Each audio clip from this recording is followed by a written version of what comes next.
Alright, welcome ladies and gents. Disney Plus, a whole host of leaked information has dropped. It's been revealed on multiple major news outlets and has since been sort of collated by That Park Place, which I'll leave the article link down below. But we're going to some information here which essentially reveals that Disney Plus is something which is unsustainable. It doesn't generate enough for the company. Especially on a per subscriber basis, and ultimately if they don't get a handle on it, it's just going to bleed them dry. But I think this is why, and we're seeing them try to get a handle on it, why they've not just announced loads of new things, right? The Acolyte cost $180 million, they've cancelled that. She-Hulk, for instance, they've not announced a season 2. A whole host of Marvel shows don't have season 2s, pretty much all of them actually. And exactly the same with the Star Wars stuff. Basically none of that has season 2s. A lot of their Disney Plus original content for their major IPs, Marvel, Star Wars, Lucasfilm, is done after one season.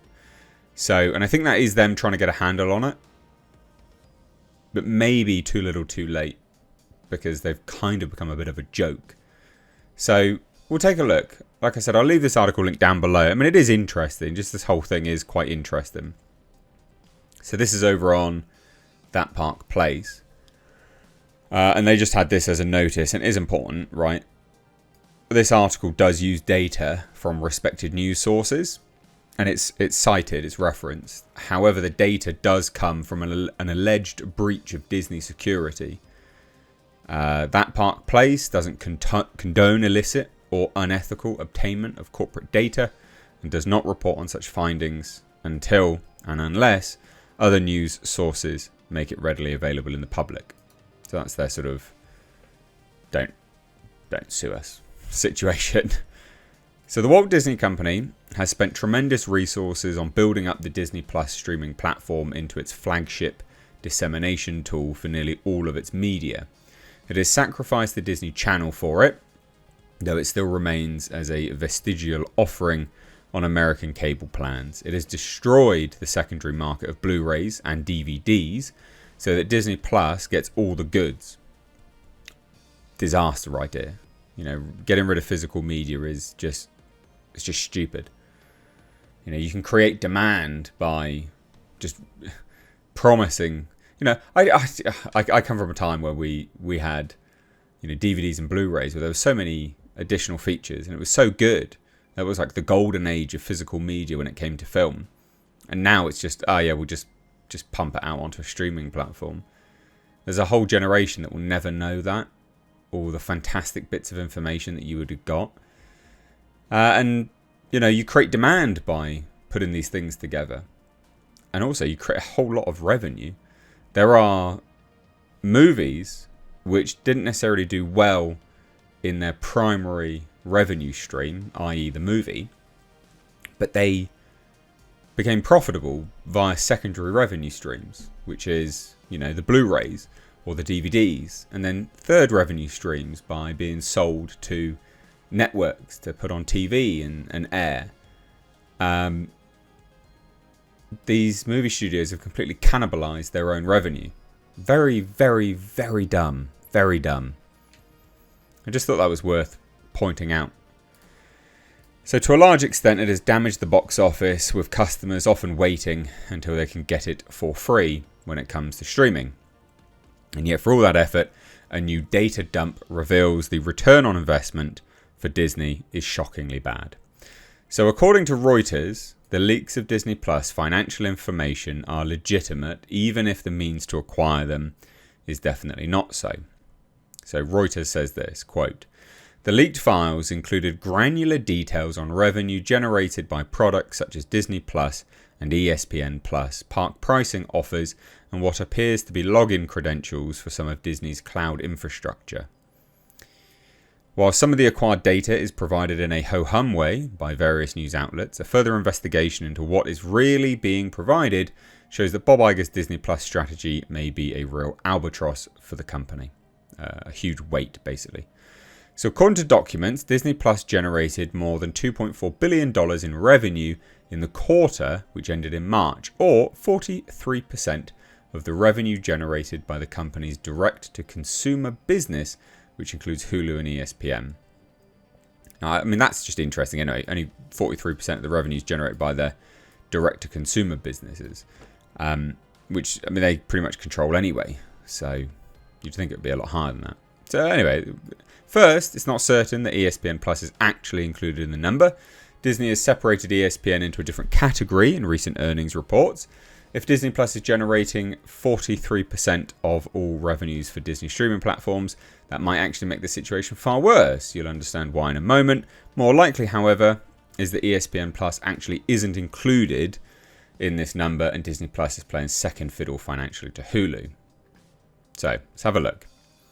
To explain why these numbers are bad.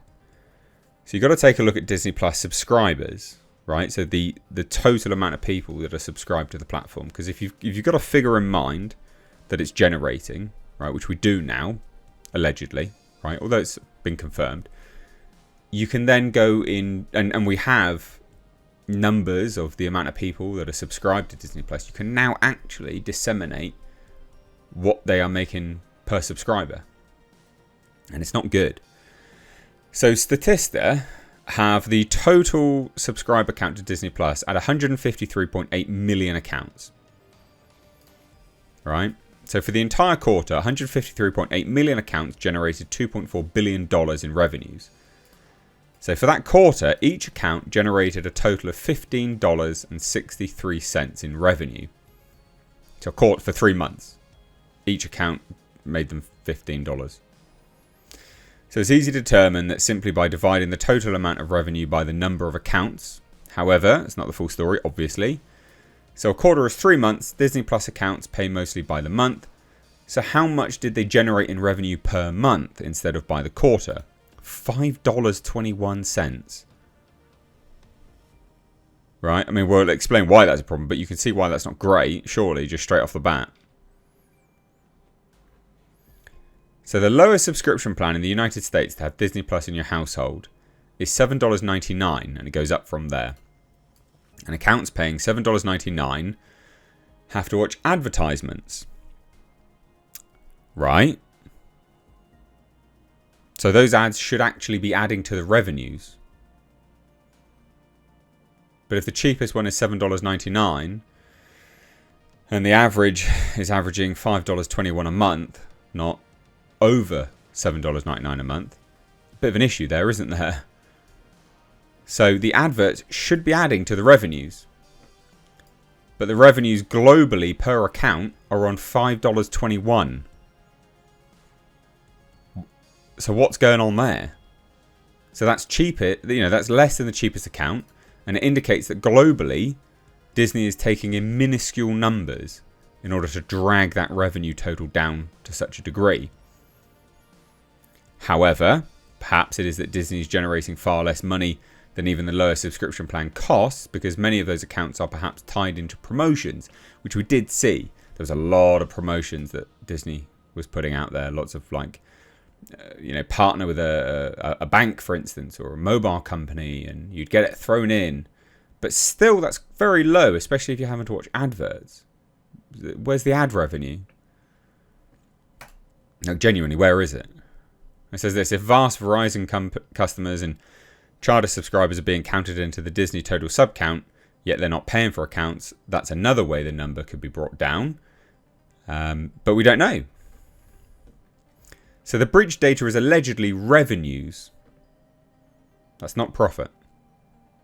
So only 2.4 billion in revenue, but not profit. So while Disney may be scraping by with profitable quarters for streaming in their most recent earnings call, if Disney Plus is generating 2.4 billion in revenues across an entire quarter, it's not obvious how Disney can increase the churn of new content without overspending. And this is why I said at the start, they've got to get a handle on it. So the money may seem huge, but how is it? I mean, it's not huge when you have to have content going into it. You have to have exclusives to the platform itself. And they basically don't have any of that now. So it's it's just a dead end. But it does make sense why they've been cancelling things. And yeah, selling stuff on now, I guess. So what do you guys think of this? Disney Plus. I said when all of this started to happen, and I'm sure a lot of you did watching this as well, that streaming is unsustainable. It just is.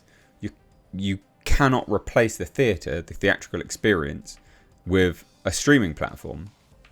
You know, the only winners in the streaming wars were people that didn't participate in it. Like Sony, for instance. Sony's won. They sell stuff on. They make loads of money from it. You know, you're never going to beat the amount of money you can pull in when you release a good film in theatres. But maybe this is part of it, you know. Disney's so betrothed to DEI and ESG that they know that not all of their films are going to land now. And the majority aren't going to land, in fact. You know, minus some outliers here and there. So they try to generate the money elsewhere. But then to do that, you'd have to lower their budgets. Definitely an unsustainable business model, surely. So I'd love to hear your thoughts. It's really interesting. I mean, $5, essentially, a subscriber. That's bad. That's real bad. So drop your thoughts down below. Love to hear it. Give the video a like and a share. If you like what I do, support the channel via Patreon. It's linked down below in the description box. First link. Go check it out. Take care. Bye-bye now.